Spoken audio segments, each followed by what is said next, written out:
name is Debbie Reynolds. They call me the Data Diva. Today I want to talk about data privacy and incremental consent. We all know that privacy laws and regulations are being passed around the world as it relates to the rights of individuals and how individuals consent to certain types of data sharing.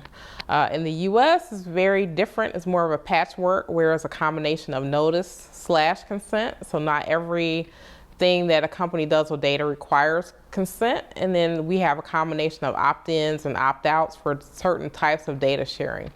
What we're seeing though now is companies asking for consent from individuals, but doing it on incremental basis. So having more requests for consent for smaller bits of information over time, I think is the way that things are definitely going to go.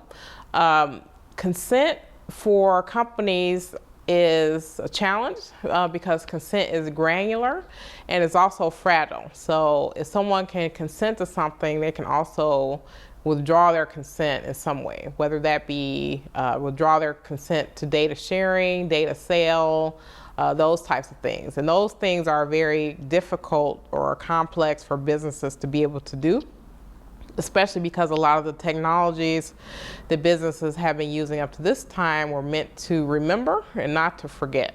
So we're going to see more changes or more requests to have people accept new terms of service and privacy policy changes. And the other thing about consent is, in addition to being granular and fragile, it also the sky is the limit to what you can consent to. So I think some of the more aggressive companies, especially like the third-party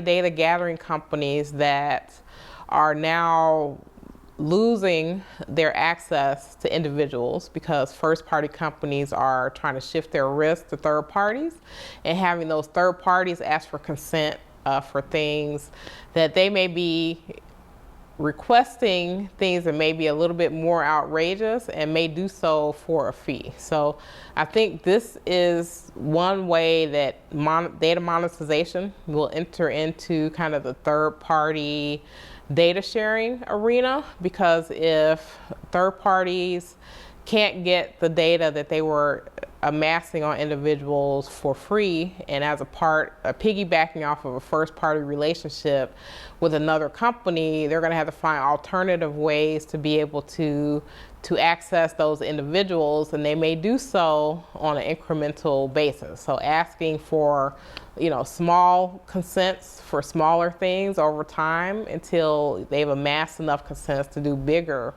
things. So it remains to be seen how this is going to play out. I'm hoping we're not going to see more consents, but I think that that's just the way that things are going.